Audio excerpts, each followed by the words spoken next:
সুপ্রিয় চাকরি প্রত্যাশী ভাই বোনেরা, আসসালামু আলাইকুম। আপনারা কেমন আছেন? আমার পক্ষ থেকে সবাইকে জানাই ঈদ মোবারক। আপনারা জানেন যে গত কয়েকদিন আগে কিন্তু 18তম নিবন্ধনের রেজাল্ট প্রকাশিত হয়েছে।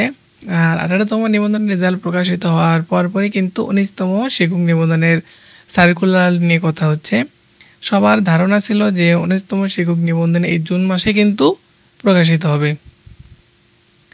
হয়তো জুনের শেষের দিকে 19তম নিবন্ধনের সার্কুলার প্রকাশ হবে, নতুবা জুলাইয়ের প্রথম সপ্তাহে কিন্তু 19তম শিক্ষক নিবন্ধনের সার্কুলার প্রকাশিত হবে। আপনারা যারা 19তম শিক্ষক নিবন্ধন আবেদন করতে চান অবশ্যই এখন থেকে প্রিপারেশন নেন।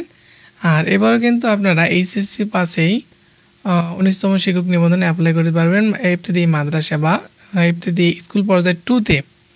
এখানে আপনারা ইবতেদায়ী মৌলভী বা জুনিয়র শিক্ষক হিসেবে আবেদন করতে পারবেন।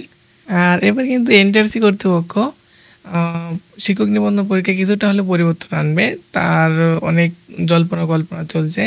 কেউ বলছে তো লিখিত পরীক্ষা হবে না, কেউ বলছে তো প্রিলি পরীক্ষা হবে না।